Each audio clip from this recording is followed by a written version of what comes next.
Bienvenue dans ce nouvel épisode du podcast d'Ampara. Dans ce podcast, on va tenter de répondre à cette question. Comment on fait pour avoir une cohérence entre sa personnalité, qui on est en tant qu'artiste, et que tout ça fonctionne pour avoir un business pérenne? Qui peut se résumer en un seul mot. L'alignement. Que tu es aligné avec tout ça. Pour en parler, on a invité la photographe Caroline Cuinet. Tu as beaucoup creusé cette question. Et je suis ravie de parler de ce sujet. Elle évoque l'importance capitale de réfléchir à son alignement. Ça va nous amener à faire des choix foncièrement. Si on sait pas trop qui on est, on va faire girouette. Ça marche. Ah, je le fais. Ah, ça marche. Ça, je le fais. Et au final, on sait plus pourquoi on fait les choses. On le fait juste parce que quelque chose marche. Ce qui est indispensable à mettre en place pour avancer. Des systèmes. M'a permis de me poser et de vraiment m'appuyer dessus. Et comment réajuster son alignement avec le temps. Peu importe quand c'est, mais régulièrement de se dire, est-ce que ce système-là que j'ai mis en place, il me sert toujours? Quel impact a ce système sur le nombre de clients que j'ai, sur mon bien-être, sur moi en tant qu'artiste? On a posé d'autres questions qui tiraillent les photographes qui se sentent perdus sur le marché. Mais comment tu fais si ça ne rencontre aucune résonance dans le marché? C'est-à-dire qu'en fait, personne ne veut du style que toi, tu veux proposer en tant Et qu'artiste. tout ça pour répondre à une question: comment créer un business rentable et aligné avec sa personnalité? Parce que... Enfin, le but ultime de l'alignement, c'est...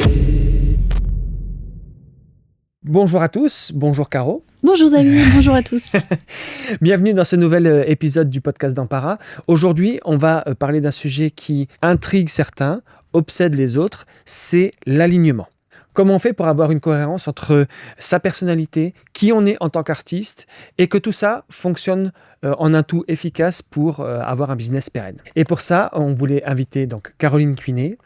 Donc rebonjour. Bonjour, merci pour l'invitation. Mais je t'en prie, parce que pourquoi on t'a invité, c'est parce qu'en fait tu as beaucoup creusé cette question-là. On sait que c'est au centre de pas mal de tes réflexions et de tes écrits d'ailleurs notamment. Et on trouvait qu'il n'y avait pas meilleure personne en France pour parler de cette question-là pour les photographes. Pour ceux qui ne te connaissent pas, est-ce que tu peux te présenter en quelques mots? Oui, alors merci pour l'invitation et je suis ravie de parler de ce sujet. Ça touche à beaucoup d'autres sujets, donc ça va être très riche. Alors, moi, je suis Caro, je suis à la base prof de français dans des écoles internationales. J'ai enseigné en Angleterre, à Dubaï, en Afrique. La photo est venue après la naissance de ma petite fille. Donc, j'ai ouvert mon premier business de photo en Malaisie, à Kuala Lumpur. Ça fait maintenant 12 ans. Et oui, le temps passe vite. Wow.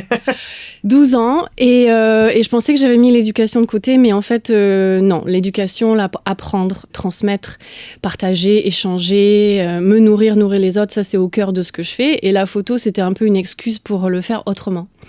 Et l'éducation est revenue au galop. Je suis quelqu'un qui est passionné par comment le cerveau il marche, comment on se sent bien aussi dans ce qu'on fait parce qu'on est photographe, mais c'est vraiment quelque chose qu'on choisit. Enfin, je connais peu de personnes qui sont allées de suite dans la photo. Peut-être que ça change un peu maintenant, mais en tout cas, on est beaucoup à avoir commencé une carrière et ensuite s'être converti. Et moi, ce qui me passionne, c'est ce choix-là. Et au départ, il y avait une étincelle, quelque chose. Et en fait, comment on continue à faire ça tout en acceptant que maintenant c'est notre boulot et que, comme tu dis, il faut que ce soit une activité pérenne. Exactement. Commençons tout de suite dans le vif du sujet. Pour toi, l'alignement, c'est quoi? Qu'est-ce que ça veut dire d'être aligné? Au départ, c'est que, comme je disais, on choisit ce métier. On a une passion pour l'image, pour la transmission des souvenirs, pour garder quelque chose. Et là, c'est quelque chose de personnel. Donc, on rentre dans ce métier avec peut-être pas forcément de connaissances techniques, certainement pas de business, ça c'était mon cas. Je dis, ouais, je vais faire de la photo et puis donc oui, voilà. On a un appareil dans les mains, on sait pas s'en servir donc on apprend et au fil des expériences, en tout cas de la mienne et puis ensuite en tant que coach, j'ai vu un schéma, une évolution qui était assez standard. On commence par apprendre à faire des images, à vouloir faire des belles images. Ensuite, on se rend compte que personne ne voit ces images. On se dit « il faut que je les montre, donc il faut que j'apprenne à communiquer ». Et ensuite, on a du business qui rentre. Sauf qu'on s'aperçoit que peut-être on ne charge pas assez d'argent, qu'on passe trop de temps.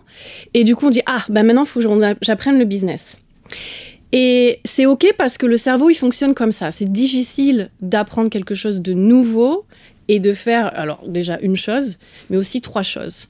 Donc s'aligner, pour moi, déjà, le premier concept, c'est d'accepter l'évolution de ça.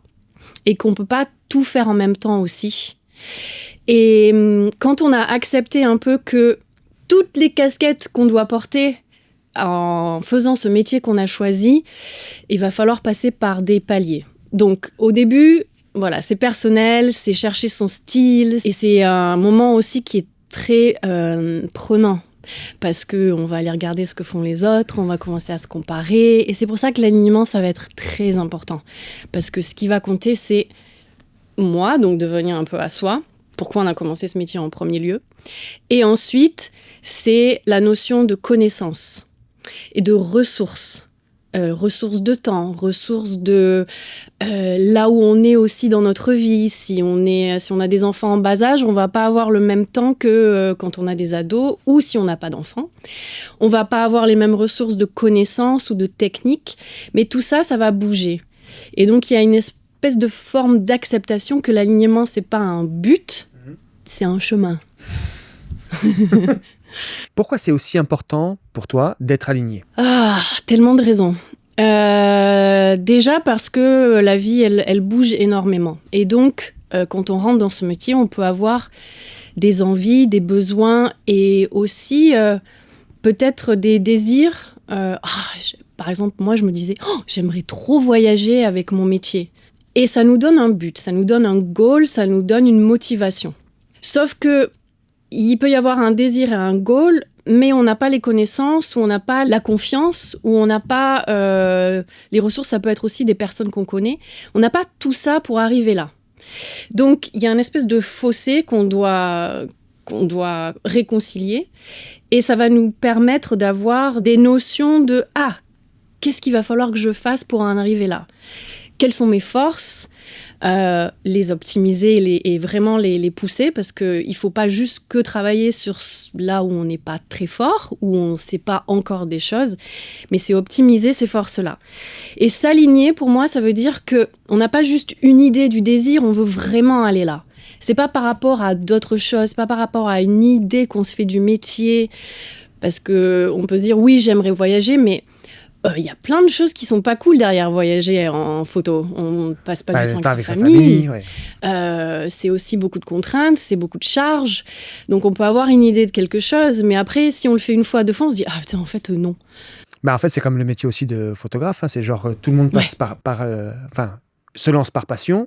Donc tout le monde a une image d'Épinal un peu d'être photographe. Ouais. Mais quand il est, ça devient ton métier et ton approche à ce moment-là change complètement. En fait, c'est plus du plaisir, ça devient ton moyen de subsistance. Et donc il y a beaucoup de choses qui changent. Absolument. Donc, et ça marche non seulement d'un côté business, mais aussi artistique. Donc on dit peut-être, waouh, cette personne-là, les photos qu'ils font, c'est trop beau, j'adore ça. Mais c'est parce qu'on arrive d'un point de vue où on a peut-être une connaissance, on s'est exposé à un certain style peut-être. Ah ouais. À ce moment-là, mais on ne connaît pas encore tout ce qui existe et on n'a peut-être pas exploré, on n'a peut-être pas joué. Donc cette idée-là de « ah, je veux faire comme lui ou comme elle », en fait, peut-être que ça ne va pas être ça et on va se rendre compte que ça ne va pas nous aller. Et c'est aussi, du coup, au niveau personnalité, parce que voyager ou faire un style de photo, ça va demander à ce qu'il y ait énormément de travail derrière. Et c'est pour ça que je parlais de ressources. Mais dans ta vie personnelle, ou le type de personne que tu es, est-ce qu'à ce moment-là, de là où tu en es, dans ta photographie, dans ton évolution et ton expérience, est-ce que c'est le bon moment pour faire ça ? Est-ce que tu es aligné avec tout ça ? Ou est-ce qu'il y a des choses à faire avant ?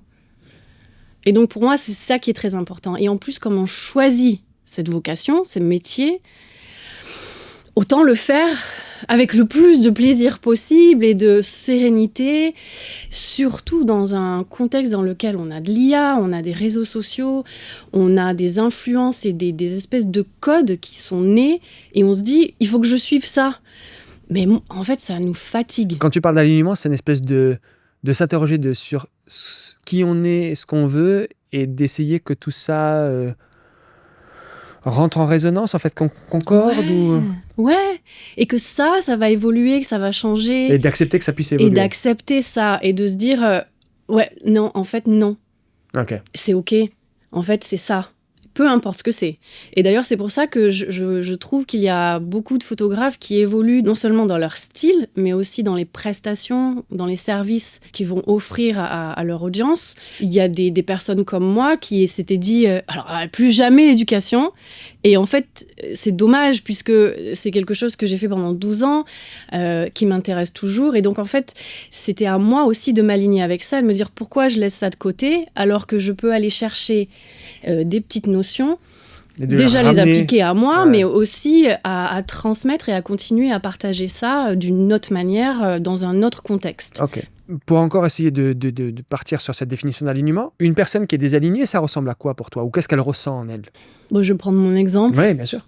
De la fatigue mentale, l'impression de faire énormément de travail sans vraiment de résultats. Ça peut prendre la forme de ne pas travailler avec des clients avec qui on connecte naturellement. Ça peut faire un sorte de burn-out aussi, surtout mental, mais aussi ensuite qui devient physique. On n'a plus envie d'aller faire un mariage, on n'y trouve plus la joie, on le fait parce qu'il faut le faire et parce que ça paye les factures, mais en fait le cœur il n'est pas dedans. Mais ça ne veut pas dire non plus, et ça c'est important, ça ne veut pas dire qu'il faut arrêter les mariages. C'est peut-être qu'il y a une autre façon de le faire, c'est peut-être que les prix sont plus adaptés, c'est peut-être qu'on prend trop de clients, c'est peut-être qu'on n'est pas avec la bonne audience, c'est peut-être que notre style a évolué ou qu'on tend vers quelque chose alors qu'en fait, on est plus vers autre chose. Mais ça ne va pas venir un beau matin, on se réveille et on se dit « Ah, je suis plus alignée ». C'est quelque chose qui va venir et qu'on va se rendre compte à un moment, on se dit « Oh là, mais qu'est-ce qui ne va pas en fait ?» Et c'est intéressant parce que moi, je fais du coaching en one-to-one et je fais aussi des workshops en groupe. Et je me suis aperçue de quelque chose, c'est que... Alors ça, c'est très humain, hein, mais c'est... on veut potentiellement faire un workshop ou un coaching ou faire une formation quand il y a quelque chose qui ne va pas. L'idée de l'alignement et de l'acceptation qu'on est sur un chemin et qu'on bouge et qu'on évolue, c'est qu'il ne faut pas attendre le moment où on n'est pas aligné, en fait. C'est quelque chose de constant. C'est pas un gros travail. C'est genre, je me brosse les dents tous les matins et tous les soirs parce qu'il faut que je le fasse pour ma bonne hygiène. Mais en fait, ça, c'est un peu la même chose. Ce sont des habitudes, ce sont des réflexes, des petits rituels. Et en fait, c'est au départ, avant d'aller dans les formations ou d'aller essayer de cocher des cases ou de régler un problème ou d'anticiper une erreur, c'est plutôt d'aborder est-ce que je me sens bien, est-ce que je vais faire aujourd'hui. Mais ça c'est un peu lutter. Enfin, moi, je trouve que c'est un peu lutter contre la nature humaine parce qu'il y a tout le temps cet exemple-là que t'attends pour réagir, hein, ou de te poser ce genre de questions-là, tu attends toujours la dernière limite, c'est-à-dire jusqu'où tu peux plus supporter ta situation. Tu vois ce que je veux dire? Comment tu arrives en fait à ce que c'est vraiment genre c'est aussi simple qu'une question que tu te poses genre tous les matins ou quand tu pars en prestation, tu te poses systématiquement la question de mais est-ce que ça, ce que je suis en train de faire, c'est vraiment ce que j'ai envie de faire? Est-ce que c'est aussi simple que ça? Non, parce que encore une fois, c'est dans le temps. Donc l'évolution, elle est à peine perceptible. Je vais prendre un exemple personnel par rapport à l'organisation. Donc, je suis maman de 2 enfants. J'ai été à l'école pratiquement toute ma vie jusqu'à ce que je décide de plus être prof. Ma vie était régie par une sonnette. Parce que telle heure à telle heure, tu as ce cours-là, telle heure à telle heure, tu as ce cours-là. Quand je suis devenue photographe en Malaisie, j'avais déménagé. Donc, en fait, il y a tout mon monde qui s'est écroulé. J'avais plus d'amis là sur place. Je connaissais pas le pays. J'étais plus prof. Et je commençais à être photographe sans aucune notion. Mon site était en ligne, je reçois un coup de fil, je fais « Oh !» Ça marche. C'était le mec de la Wi-Fi, enfin, ça n'avait rien à voir. Mais dans ma tête, c'était parce que mon site, il est fait, bam, je reçois... Non, pas du tout. Et j'ai une horloge à l'intérieur qui était de être... de 8h à 9h, je fais ça. De 9h à 10h, je fais ça. Mais en fait, quand tu es auto-entrepreneur, c'est pas possible. Et j'ai vu dès le début. 12 ans après, j'ai une organisation qui marche pour moi, pour qui je suis, pour comment je veux être. Mais là, ce mois-ci, je l'ai encore un petit peu changé parce que je me réaligne, parce qu'il y a eu des choses qui sont passées dans ma vie, parce que mes enfants ont grandi. Et quand je sens qu'il y a quelque chose qui tire et quand je sens que j'arrive pas à cocher les cases de ma to-do list. Quand j'ai du retard, je me dis « wow, il y a un truc qui cloche dans mon organisation ». Donc, je me fais un petit SEO moment dans la semaine. Je me dis « tu prends 2 heures max, regarde tes systèmes. » Regarde ton organisation, regarde là où tu mets l'énergie, regarde là où tu la mets pas, regarde là où tu as envie de la mettre. Donc c'est un espèce de rituel. Non, c'est pas tous les jours parce que la vie, elle est... Voilà, idéalement, j'adorerais. Mais non, c'est pas possible. Donc là, j'ai commencé une autre organisation avec laquelle je me suis mis en premier. Donc, prendre soin de moi. Courir. Non, c'est bon pour la santé. Oui, j'ai mal aux genoux par contre. Mais avancer sur. J'ai changé mon vocabulaire aussi. C'est pas quelque chose qui est arrivé tout de suite. Mais en tout cas, ça me permet régulièrement, et c'est pas toutes les 2 semaines, c'est pas tous les mois, mais ça me permet régulièrement d'éviter ce gouffre-là, de me dire « Ah, j'en peux plus, je sais plus ce qu'il y a, j'y vois plus clair, j'y vois plus du tout, c'est le brouillard et je sais pas quoi faire. » En fait, ce que tu me dis, c'est que tu essayes d'avoir une action de conscientisation des problèmes qui se posent dans ta vie. C'est-à-dire qu'à un moment donné, tu t'aménages des moments où tu t'interroges sur ce que tu as vécu et le ressenti par rapport à ce que tu es en train de vivre et de te dire « Ok, où est-ce que je ressens de la tension, où est-ce que je ressens des problèmes et quelles solutions je peux mettre en place pour résoudre ça. » Pour le coup, j'ai beaucoup de mal à faire ça parce qu'en fait, en tant qu'entrepreneur, on est très souvent pris dans le quotidien, tu vois ce que je veux dire, et avoir ce temps de cerveau-là, ce temps de ok, je mets au calendrier un moment pour réfléchir sur ma vie, mes vraies priorités, etc. Et faire les changements et pour voir un petit peu quels changements je peux faire pour que ça aille mieux. Je trouve ça très difficile quand on est pris dans le quotidien, tu vois, quand tu as des enfants, quand tu as le travail, quand le business, peut-être, s'il va pas bien ou pas aussi bien que tu le voudrais, tu vois ce que je veux dire, tu es pris dans une espèce aussi de stress ambiant, etc. Est-ce que tu as des conseils pour arriver à t'aménager ces moments de temps de cerveau, ces moments de « Ok, je me pose la question de est-ce que ce que je suis en train de faire, ça me plaît vraiment ?» Est-ce que tu as des conseils? Comment tu arrives, toi, à dégager ces moments-là? Il faut le mettre dans le calendrier. Et ça revient à l'idée on a choisi ce métier. Et on comprend au fur et à mesure qu'il y a beaucoup de casquettes à avoir à différents moments. Et on va, à différents moments aussi, on va devoir mettre plus d'énergie dans la communication ou plus d'énergie dans l'expérience client, plus d'énergie dans le perso. Et ça, on n'est pas en contrôle de ça. Ce qu'on est dans le contrôle de faire, c'est de s'aménager régulièrement un moment CEO, j'appelle ça pour moi en tout cas, parce que je me dis, je suis chef d'entreprise. Chef d'entreprise, c'est à un moment regarder, et là on parlait d'organisation et de regarder sa vie quand il y a des grands changements, parce que personnellement, c'est ce qui est en train de se passer pour moi. Mais je le fais aussi pour regarder combien de séances j'ai bookées, est-ce que j'arrive à mes goals, mais ça fait partie de mon rôle d'être chef d'entreprise et d'être photographe. Parce qu'au départ, on se dit, je vais être photographe, et c'est là où on parle d'alignement, de personnalité du créateur, mais du chef d'entreprise aussi. On remet un contexte pas photographique, mais on fait partie d'une organisation ou d'une entreprise quelconque. Vous, Mpara, je suis sûre que vous avez des moments où vous vous réunissez tous et vous faites un petit compte-rendu de où on en est de ci, où on en est de ça. Sauf que là, la différence, c'est qu'on est tout seul, donc on n'a pas une team à convoquer, mais on est notre team à nous quand même, parce qu'on a toutes ces casquettes. Donc, de prévoir et de vraiment se mettre dans une posture, voilà, je regarde où j'en suis. Et ça va dépendre des gens, forcément. Encore une fois, si on est dans une situation de famille dans laquelle on a des enfants qui sont en bas âge, de pouvoir faire un point et de se dire, au point de vue de mes ressources, je vais me sentir alignée. Si je sais que dans la semaine, je peux prioriser mon business un certain nombre d'heures, avancer sur les priorités qui vont être les priorités du moment dans mon business, là, à quoi il ressemble. Je pense que d'avoir ce petit meeting régulier avec soi-même va faire en sorte que le processus et l'évolution de se sentir aligné va pouvoir voir le jour. Parce qu'on met le focus sur le mouvement. On met pas le focus sur « Ah, ça va pas » et ensuite ça va pas et hop, on va faire une formation ou des fois même on va aller au mauvais sujet parce qu'on n'aura pas cette clarté-là. Et ça veut pas dire qu'on va cocher toutes les cases, ça veut pas dire qu'on va trouver des solutions tout le temps. Mais au moins on fait ce petit check-in, de se dire « Ah, où j'en suis ?» Ok, donc je comprends bien, le check-in c'est une étape je regarde ce qui se passe et je planifie les changements que je dois engager. Oui. Dans mes habitudes, dans mes routines, dans ma façon de répartir mon temps et mon énergie. Très bien. Mais quand il s'agit de l'exécution de ce plan d'action, tu vois ce que je veux dire, pour justement avoir cette action de réalignement. Oui. Comment tu trouves la force ou la discipline pour appliquer les changements qui, tu sais que c'est ce qu'il te faut pour que tu ailles mieux, mais très souvent, c'est difficile de lutter contre des choses qui se sont installées ou de lutter contre le quotidien. Tu vois ce que je veux te dire? Comment tu trouves la force et la discipline de dire, OK, mais ça, il faut absolument que je le fasse parce que il en va finalement de mon bonheur, hein, si on réfléchit un peu plus globalement. Comment tu trouves la force ou la discipline d'engager le changement? Là, on parle de l'exécuter. Les ressources de motivation, de discipline, c'est quoi l'autre mot que tu as utilisé? Oui, c'est la motivation. Ouais. Motivation et discipline. C'est pas des ressources. D'ailleurs, on oppose souvent les deux mots, motivation et discipline.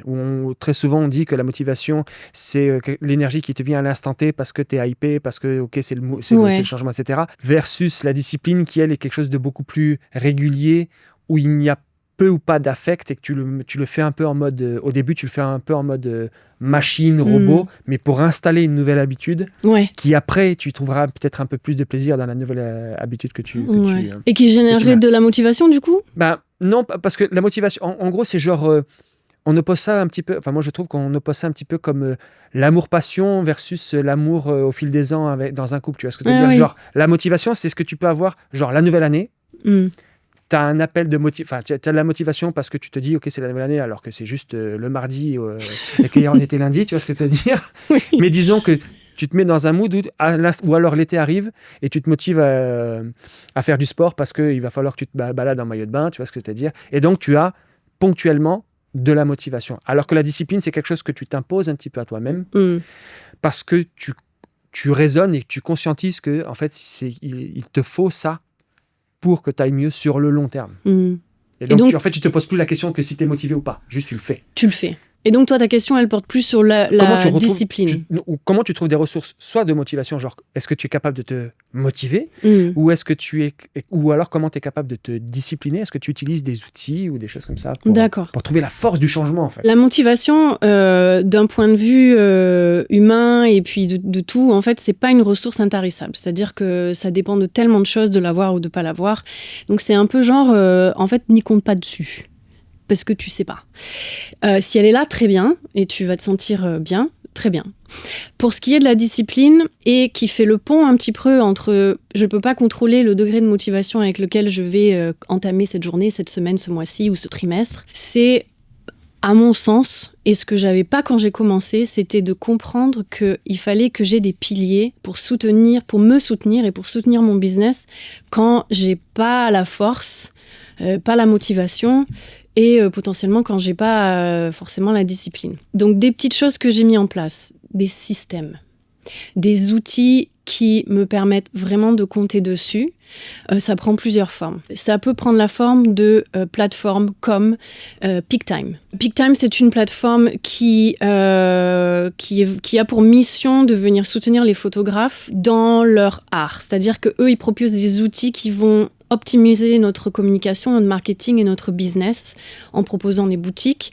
Et le côté innovant, c'est les automatisations qui permettent d'être paramétrées à l'avance et qui nous enlèvent du coup énormément de charge mentale et qui nous encouragent à réfléchir à notre marketing bien en amont et à notre expérience client et notre expérience à nous du coup, parce que ça nous enlève énormément de suivi. Et avec ces paramétrages, on va livrer nos photos et puis après, tout va être automatisé. Donc un système comme ça, pour moi, ça m'a permis de me poser et de vraiment m'appuyer dessus pour des choses que avant je faisais un peu en travers déjà et pas forcément d'une manière très professionnelle ou qui donnait une expérience qualitative pour mes clients et cool pour moi. J'ai aussi mis en place pour moi un système de but financier et de combien de séances je dois faire. Donc j'ai ça dans un fichier Excel et dans mes moments CEO, je regarde où j'en suis. Parce qu'il y a tellement de choses qui se passent dans la vie, on n'est pas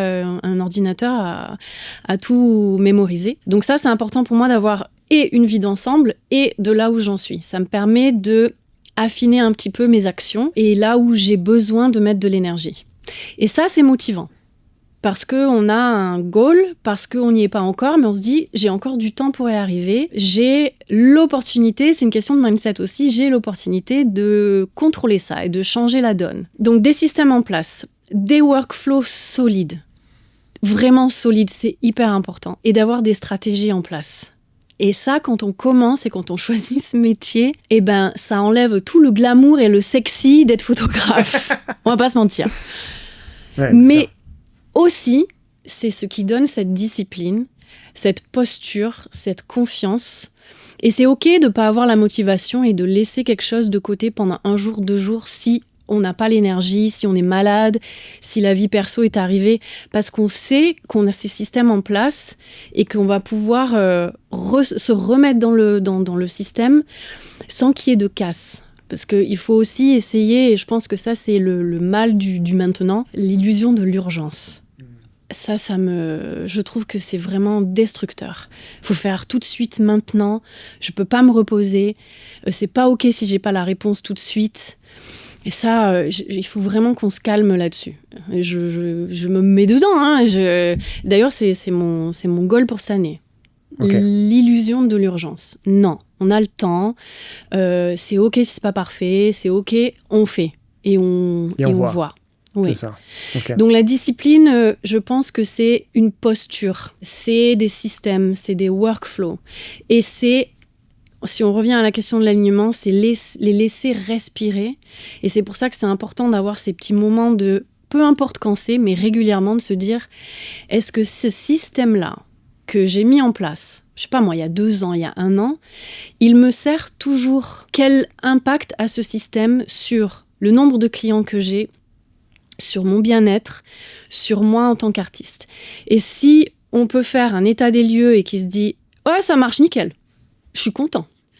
Déjà, c'est bien pour le moral, parce qu'on se dit, ce que j'ai mis en place, ça marche, ça fonctionne, et c'est ça le but, d'être pérenne, mais pas forcément juste d'un côté financier, mais aussi pérenne dans ton énergie, pérenne dans comment ton business il évolue. On peut pas passer de 0 € à 3 000 € en 1 mois comme ça, ou 300 000 €. Il faut avoir des paliers, il faut être OK avec le fait qu'il y a des évolutions. Ça prenne du temps aussi.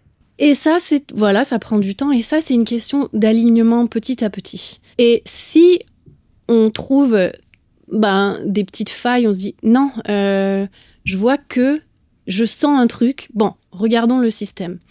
Il y a souvent des gens on parlait de Peak Time par exemple, qui ont peut-être eu une galerie qui les sert depuis longtemps, ça peut être avec n'importe quelle autre galerie, mais ils se rendent compte, au bout de 4-5 ans, il y a un moment crucial, je trouve, qui se passe sur l'année 3, année 4, où on se dit, maintenant j'ai les clients que je veux, j'en ai plus, mais j'ai du mal à gérer un petit peu tout ce qui se passe. À délivrer. J'arrive pas à vendre assez de support, ça c'est quelque chose qui revient beaucoup. Du coup, si tu te dis, ok, t'as le choix, tu te dis, c'est moi qui vends pas assez, c'est ma personnalité, je sais pas me vendre, c'est humain, on commence par ça. Ouais, se remettre en question soi. Exactement. Mais si on a un moment CEO et qu'on se dit, ok, les gars, on a un problème. Houston. Et on se dit, ok, le problème, là, c'est que je vois que mes ventes de livres et tout ça, j'ai pas le temps, machin. Est-ce que ce serait pas le moment de prendre une décision CEO et de changer de plateforme, par exemple? Et ça arrive au moment où ça arrive. C'est ok, on sait pas ce qu'on sait pas, on se rend pas compte de choses sur lesquelles on n'a pas focalisé dessus, mais quand on le sait après, on peut prendre cette posture de on va réfléchir à quelles sont mes options. Enlever l'illusion de l'urgence et se dire, on va bien prendre tout ça en compte. Okay. Moi, ce que j'aime bien dans ton approche, c'est que je suis un peu comme ça aussi, c'est que j'ai toujours tendance à avoir une approche systémique. Alors, par rapport à un problème donné, je cherche d'abord où est-ce qu'est la faille dans mon système. Ouais. Parce qu'en fait, quand on met en place un système, c'est essayer de décorréler le résultat de son entreprise par rapport à son niveau d'énergie qu'on a à un instant T. Parce que tant qu'on n'a pas de système en place et que finalement le résultat de l'entreprise ne dépend que de l'énergie qu'on met dedans, c'est à ce moment-là que pour moi ça devient épuisant. Et donc c'est pour ça que la mise en place de systèmes où ça dépend moins de notre énergie, mais plus des choses qui se font soit automatiquement, soit avec quelque chose où il y a des process qui sont très assistés par de l'IA, de l'informatique, etc. C'est là où ça commence à devenir intéressant parce qu'on commence à avoir un business qui ne tourne pas sans nous, bien sûr, surtout à l'échelle d'un solopreneur, ça ne peut pas tourner sans nous, mais où le résultat ne dépend pas essentiellement de notre niveau d'énergie et de notre niveau de motivation. Donc ça, je trouve ça génial. Parlons un peu donc, du coup de point par point, un alignement personnalité, artiste, business. Donc j'imagine que pour être aligné en termes de personnalité, il faut se connaître. Il y a quelque chose de l'ordre de l'introspection pour savoir qui on est, ce que l'on a envie, etc. Toi, tu as appris à te connaître. Enfin, comment tu as appris à te connaître en fait et savoir ce qui te plaisait, qui tu étais foncièrement et là où tu voulais aller par rapport à cette personnalité? Alors, il y a des exercices qu'on peut faire et qui sont proposés, surtout quand on commence à faire du branding, parce que se connaître personnellement aussi, ça va, en tout cas, enseigner, informer quel genre de branding on va avoir, notre image de marque, quels vont être les atouts aussi qu'on va mettre en avant. Moi, comme je suis autodidacte, j'ai fait ça, mais à l'envers. Genre pour vérifier si j'étais pas trop loin de ce que je pensais. Oui, c'est de l'introspection et c'est aussi... alors parce que c'est ma personnalité, mais c'est aussi des conversations, c'est aussi avoir un peu de recul par rapport aux expériences au fur et à mesure qu'elles arrivent. Qu'est-ce que les gens ils disent de toi, où est-ce que tu te sens bien, quelles expériences t'ont donné de l'énergie ou t'ont rassuré. Très vite, parce que moi je venais aussi d'un contexte dans lequel je travaille avec des enfants mais aussi avec des adultes, je sentais que j'avais des points positifs que ensuite dans la photographie il fallait que je mette en avant. Donc avoir de l'humour, le rapport avec les enfants, les laisser venir à moi, les laisser vivre, prendre plusieurs aspects de ma personnalité aussi, moi en tant qu'amie, en tant que maman, et puis de pas m'oublier moi, c'est-à-dire les choses que j'aime faire aussi et qui m'ont forgé, donc les voyages, la langue anglaise, et puis il y a des choses qui ont été un peu, pas une source de honte, mais qui me font moi unique. Et ça c'est important aussi de le mettre, alors pas forcément de le mettre en avant consciemment et tout le temps, mais d'être OK en fait avec ça. Parce qu'on veut pas, et je sais que ce mot il a été rabâché beaucoup, mais d'être authentique, c'est important. Peu importe si on a marre d'entendre ce mot-là, c'est important. Pas juste pour les messages qu'on va passer à nos clients, mais pour nous-mêmes, pour qu'on ne se sente pas imposteur schizophrénique. Oui, voilà. Après, on ne sera pas très loin du truc aussi. Mais il faut faire attention quand même parce que... et c'est là où l'alignement, il vient intéressant aussi par rapport à la personnalité, c'est que ça va nous amener à faire des choix. Il y a des trends sur les réseaux sociaux, et il y a des choses qui marchent, des choses qui ne marchent pas. La question, c'est est-ce que je suis OK à me sacrifier, bon c'est pas une question de vie de mort non plus, mais à sacrifier ma personnalité, qui je suis, comment je sens les choses, pour avoir des likes, pour avoir de la visibilité. Est-ce qu'il y a une ligne que j'accepte? Est-ce qu'il y a un équilibre que je peux trouver? Et foncièrement, si on sait pas trop qui on va faire girouette. Ça marche, je le fais. Ah, ça marche, ça, je le fais. Et au final, en fait, on ne sait plus qui on est, on ne sait plus pourquoi on fait les choses. On le fait juste parce que quelque chose marche. Que ça marche. Et c'est... Ou pas, d'ailleurs.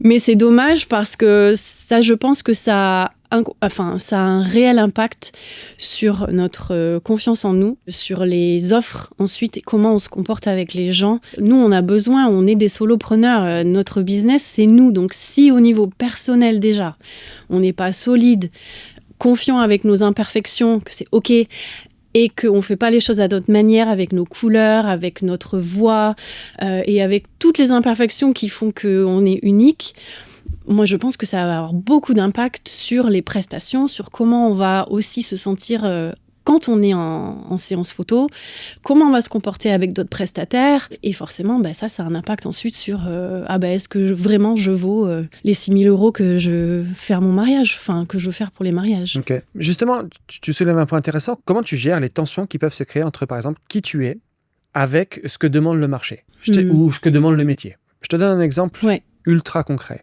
Il y a beaucoup de photographes, beaucoup de personnes qui se lancent photographes et qui ont un caractère plutôt introverti.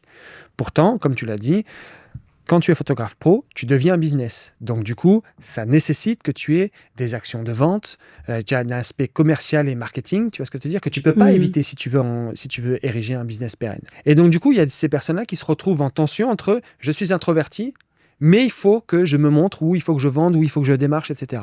Comment toi, tu gères qui tu es ou qui tu veux être en tant qu'artiste et qui peut être à l'opposé de ce que demande le marché ou de ce que impose le métier. Imaginons que tu te dis qu'il est de bon ton d'être sur Instagram en tant que photographe pour te montrer ce que tu sais faire, tu vois ce que je veux dire.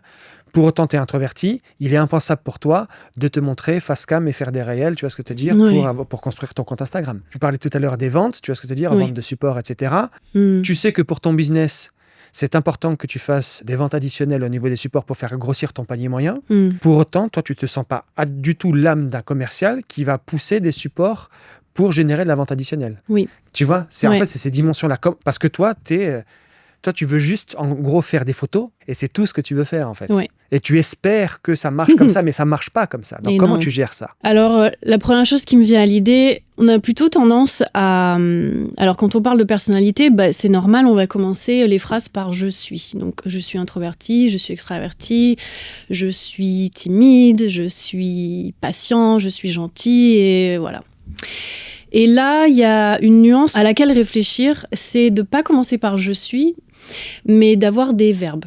Et on peut commencer par « je sais faire ça » ou « j'ai la compétence de » ou « j'ai appris, peut-être dans une carrière avant, j'ai appris à faire ça. J'ai ces compétences-là. » Et de faire des petites listes. En fait, notre personnalité, elle n'est pas juste faite de traits figé, je sais pas, mais en tout cas, on a...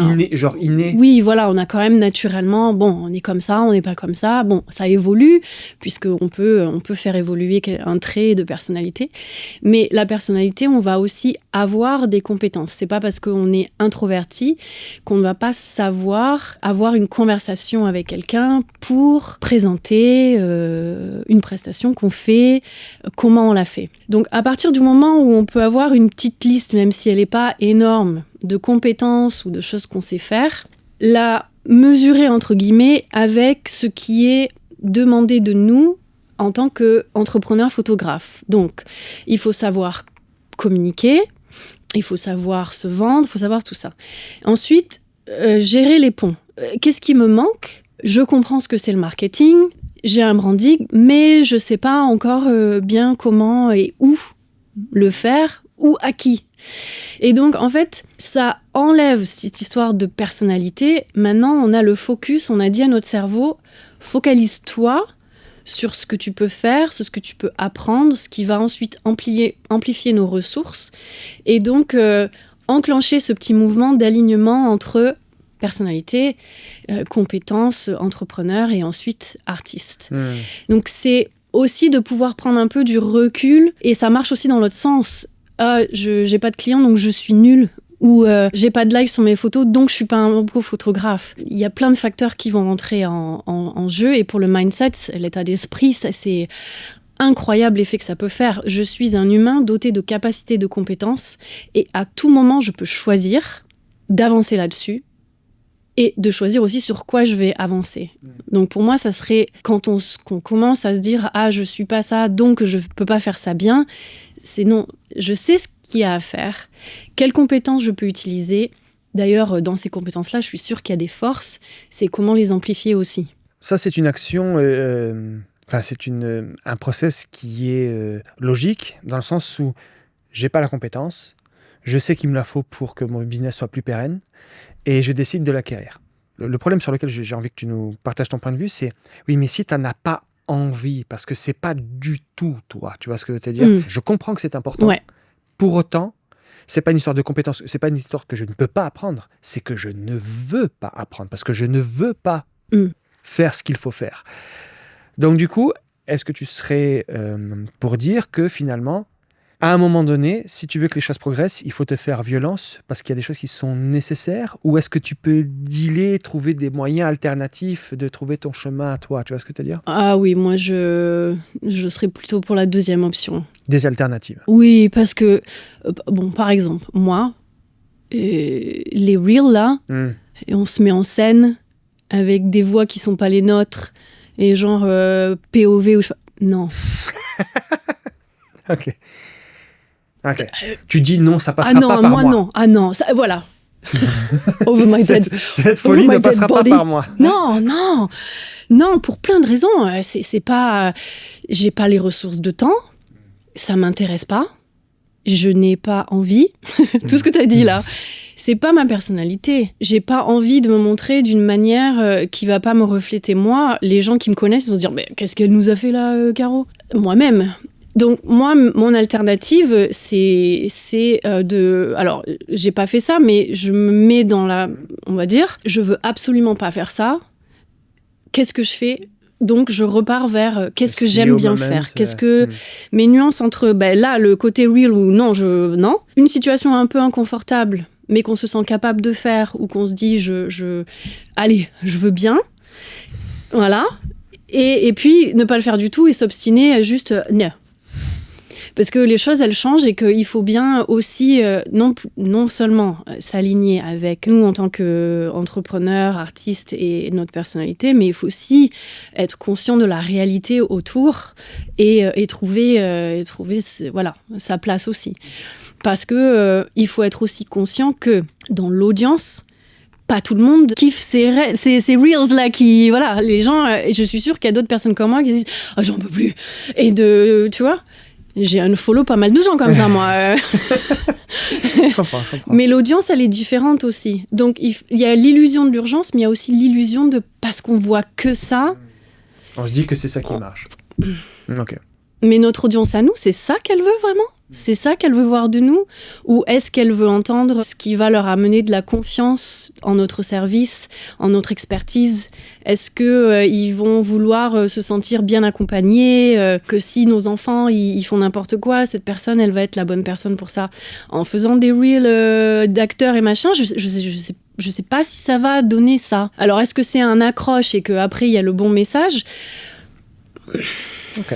Dans le même style un petit peu, et donc là c'est l'alignement entre qui on est en tant qu'artiste et les trends de marché. Ouais. Tu vois, tu peux avoir un désalignement très fort entre toi, ce que tu aimes, esthétiquement parlant, tu vois, oui. tu t'inscris dans un style, mais comment tu fais si ça ne rencontre aucune résonance dans le marché ? C'est-à-dire qu'en fait personne ne veut du style que toi tu veux proposer en tant qu'artiste. Comment tu gères ça ? Et ça, du coup, on est sur un réseau social et on voit disons, imaginons, je prends un exemple bien sûr extrême, hein, je vais pousser le curseur à fond, mais imaginons que toi ton kiff c'est, je prends toujours cet exemple-là, mais bon voilà, comme ça c'est bien imagé, les mariages gothiques. Tu vois ce que je veux dire ? Tu prends les mariages de personnes gothiques qui sont dans le délire gothique, avec les robes en noir, avec patati. Ouais. Bon. Toi, c'est ce qui te fait triper, tu vois. Et en tant qu'artiste, tu développes une esthétique dark, etc. Mais si tu n'as pas de marché en face, et on parlait tout à l'heure de le sacrifice, et c'est à quel moment comment tu gères cette tension-là, et est-ce qu'il faut forcément te sacrifier pour correspondre aux attentes de marché ? Tu vois ce que je veux dire ? Comment tu fais ? Parce que si tu ne changes pas, le marché, lui, ne va pas changer. Tu vois, il ne va pas changer du jour au lendemain pour que ton business se vive. Comment tu fais ça ? Comment tu gères ça ? Si tu as un désalignement très fort. Très fort. Après, moi, je serais curieuse il est où le marché comment tu sais qu'il n'y a pas de marché pour ça ? Parce que si moi, je suis gothique, via peut-être un canal où ces gens-là, ils y sont pas.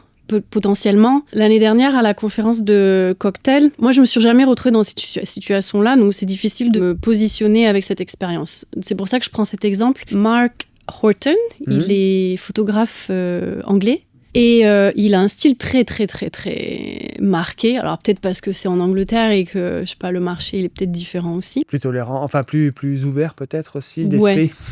Mais il fait quand même... Ça veut pas dire qu'il a quand même pas le challenge d'un marché plus présent qui va dans quelque chose d'un peu plus classique et un peu moins niche, on va dire. Donc, lui, il est rock'n'roll. Lui, il utilise des F-words dans son marketing.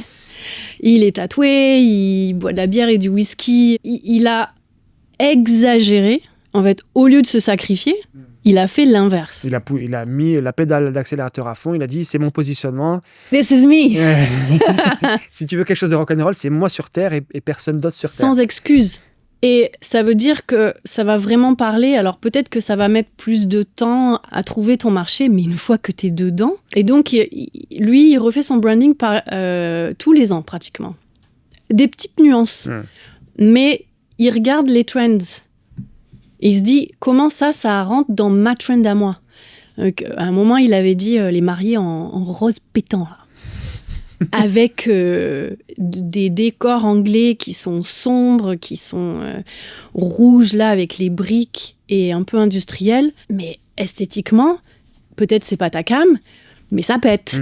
Parce que les contrastes de couleurs, la façon dont il photographie, lui, il est allé à fond dedans. Donc c'est une manière de voir les choses.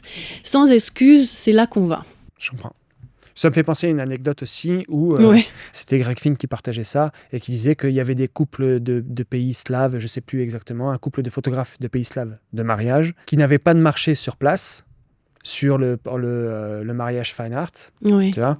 Et en fait, ils ont choisi le fait d'étendre leur zone de chasse, tu vois ce que je veux dire, et ils ont décidé de se sortir du pays et d'aller avoir du marketing destiné à de la clientèle étrangère, tout en sachant que ça allait provoquer chez eux beaucoup de voyages en Europe pour aller à la rencontre de leurs clients, tu vois ce que je veux dire. Et donc en gros, c'est une façon de dealer en disant, moi c'est ce que je veux faire, j'ai pas le marché intérieur pour soutenir mon business, quelle est la solution ? En fait, c'est moi qui me déplace en fait. C'est-à-dire si les clients sont pas chez moi, c'est à moi d'aller aux clients. Et donc du coup, toutes les actions marketing étaient tournées vers cette clientèle étrangère-là, mais ça suppose beaucoup de voyages aussi, tu vois ce que je veux dire. Il y a forcément une part de sacrifice ou d'effort à faire de ta part pour que ça fonctionne. Et ce que tu dis, c'est un message global important parce que si tu prends Mark Houghton et puis l'exemple que tu as pris, ce sont des personnes qui sont sorties un peu justement de suivre des trends et de rester dans une seule ligne de mire, c'est-à-dire de suivre une influence ou un pouvoir de réseau social qui, encore une fois, peut-être donne cette illusion que c'est ça qu'il faut faire pour un marché assez... Voilà, comme ça. Et c'est pas la seule solution. Alors là, on ne peut pas toutes les dire, ou il faudrait vraiment s'asseoir et réfléchir. Mais lorsque je pense qu'on considère cet alignement, c'est aussi dans l'idée d'ouvrir les choses. La solution, c'est pas de se sacrifier. La solution, c'est pas de faire des choses qui vont pas forcément marcher. C'est d'ouvrir quelles sont les options, en fait. Là ou de cette manière. Parce que ça, dans les deux cas, c'est amplifier quelque chose aussi, si on regarde bien. C'est amplifier un marché qui est ailleurs, c'est amplifier un côté de personnalité. Qu'est-ce que tu peux amplifier d'autre ? Et si c'est un rapport avec ta personnalité, très bien. Ça peut avoir un rapport avec tes compétences, ça peut avoir un rapport avec ton style, ça peut avoir un rapport avec l'expérience client. Et là, j'ai un exemple. Il y a un couple qui travaille en Écosse, mariage, socialement. En fait, en Écosse, on peut aller se marier comme ça. On peut faire des elopements hyper facilement. Donc, eux, ils se sont concentrés là-dessus. Leur alignement vient du fait qu'ils créent une expérience, pas juste pour l'elopement, mais pour le couple. Non seulement ils leur proposent des endroits où rester, mais où manger, des endroits où aller faire des photos, où aller faire un peu de tourisme. Et du coup, ils proposent tout un package. Eux, ils ont amplifié la géographie, ils ont amplifié la demande, ils ont amplifié le lieu et que les gens vont en Écosse pour faire ça. Mais ça, c'est génial. Du coup, on sort aussi un petit peu de cette ligne dans laquelle on est trop être, en fait. Et qui nous aligne, qui nous éloigne de notre alignement à nous, de ce qui va nous faire plaisir, de ce qu'on aura envie de faire, et du coup qu'on aura la motivation et la discipline. Ouais, je comprends. Autre problématique aussi par rapport à l'alignement, c'est comment tu fais pour que ta vie perso soit alignée à ta vie pro, qui parfois peuvent avoir des besoins totalement différents. Ton côté professionnel nécessite peut-être que tu passes plus de temps, travailler un peu plus fort. À l'inverse, ta vie perso, ça demande plus d'attention de la part de tes enfants, etc. Comment tu fais pour concilier les deux ? Comment tu fais pour aligner les deux, toi ? Comment tu t'en es sorti de ça ? Ça a changé au fil des années pour m'adapter avec l'âge de mes filles. Et puis aussi, j'ai eu 2 endroits géographiques. Donc une fois, j'étais en Malaisie et puis en France. Concrètement, c'est vraiment été consciente de comment j'utilise mon temps. C'est un exercice que je faisais quand j'étais prof, quand les enfants arrivaient à leur période d'examen. Ils me disaient, j'ai pas le temps de réviser, j'ai une vie, enfin des ados quoi. Et en fait, on posait à la semaine, très grossièrement, là où tu mets du temps en fait. Et on se rendait compte qu'il y avait en fait pas mal de temps libre. Et qu'on pouvait juste réajuster les choses selon, là dans le contexte, selon cette période-là de révision et d'examen. Pour adapter ça à moi, j'ai essayé plein de choses. Mais j'ai trouvé un système maintenant. Déjà, je note tout dans Google, dans le calendrier, Calendar, et je mets des rappels, parce que sinon j'oublie. Le dimanche soir, je regarde ma semaine. Donc j'ai des choses perso, j'ai des choses pro. Je garde un œil sur mes buts marketing, financiers ou quoi que ce soit. Et je regarde les créneaux que j'ai et je les mets là-dedans. Et le but, c'est à la fin de la semaine, c'est d'avoir avancé sur les gros projets qui prennent du temps. Mais j'ai laissé la place, en tout cas, pour toutes les choses perso. Et j'ai des routines qui m'aident à garder le rythme. Donc déjà, je commence avec un café. Ne me parlez pas sans ça. Ensuite, j'écris 3 pages. Je fais ça depuis 2 ans. C'est parti du... comment s'appelle en français le livre Libérez votre créativité. Oui, Julia Cameron. Et écrire 3 pages le matin, au départ, j'ai dû me réveiller un peu plus tôt, je n'étais pas contente.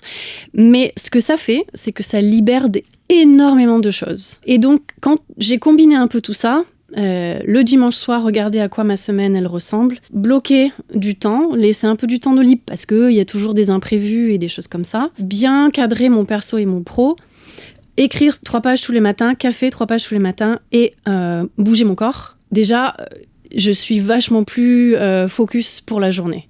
Et je m'en fiche si je commence à 10h ou à 11h parce que j'ai un but de semaine. Pour aligner le pro et le perso, j'ai laissé tomber les injonctions de « il faut que tu commences à travailler à telle heure », « il faut que tu manges à telle heure », et puis « il faut que tu fasses ça à telle heure ». Ça, j'ai viré. Je suis passée de la sonnerie d'école. De la sonnerie d'école à « c'est moi qui fais sonner quand j'ai envie ». Parce que des fois, j'ai pas faim à midi. Donc, je continue à travailler, ou je vais marcher, ou je vais courir. En fait, ce qui m'a libérée et qui m'a fait mieux concilier le pro et le perso, c'est d'avoir un équilibre entre ce que je peux pas contrôler et qui est régi par un emploi du temps. Donc, par exemple, l'école de mes filles, leur âge, enfin, plein de trucs comme ça. Mais moi, je reste dans le contrôle de ce que je peux faire professionnellement et perso pour moi. Okay. Mais c'est passé par Google Calendar, par écrire des choses, par avoir un calendrier dans ma cuisine. J'en ai 4 de calendriers à la maison. Et ma grande fille m'a dit « Maman, t'as pas mis ça à la même date et à la même heure ?» Ah oui. Ah mince.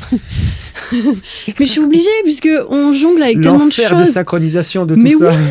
Mais oui, il faut tester. Ouais. Pour voir ce qui marche. Pour soi, ce qui marche pour soi, en fait. Et ça revient à l'alignement parce que c'est une question d'évolution. Ce n'est pas une arrivée. Je ne vais jamais dire à quelqu'un, un jour, tu vas arriver au summum de l'organisation parce qu'il y a encore des choses qui vont changer. Mais est-ce que tu es conscient de ce changement et est-ce que tu peux ajuster ça pour que ça passe ? Je comprends. Bon, j'espère que vous aussi, vous avez compris ce qu'il vous reste à faire pour trouver votre système. Merci beaucoup, Caro. Avec plaisir. D'avoir parlé d'alignement avec nous et d'avoir donné tes clés de la façon dont toi, tu avais abordé la question et quelles sont tes solutions aujourd'hui pour vivre vous avez compris que c'est vivre aussi une vie plus sereine, un peu plus heureuse. Enfin, je trouve que c'est ça. Le but ultime de l'alignement, c'est être heureux, en fait, je pense. Enfin, c'est de prendre du plaisir aussi avec un travail qu'on a choisi de faire et qu'on a potentiellement perdu un peu de ça avec tout ce qu'on doit faire et qui devient un peu lourd. Ouais.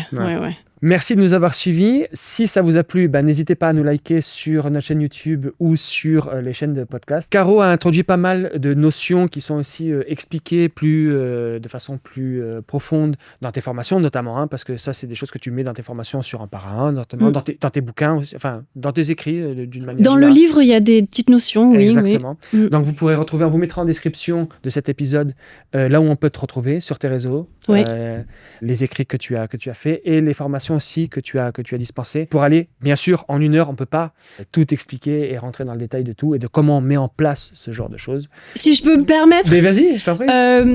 Avec le souci d'alignement, parce que je veux aussi dire, et je veux être transparente avec ça, c'est que c'est pas arrivé là de parler de ça consciemment, en tout cas maintenant.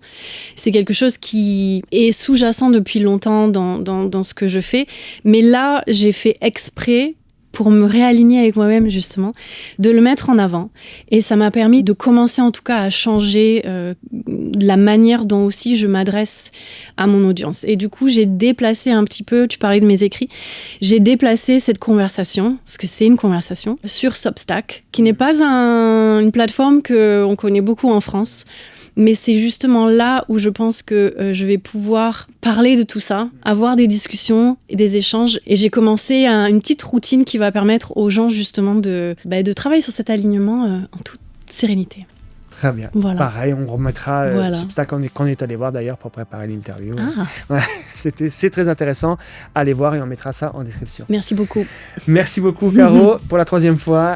On vous dit à la prochaine. À la prochaine. On vous embrasse. Ciao, ciao. Ciao.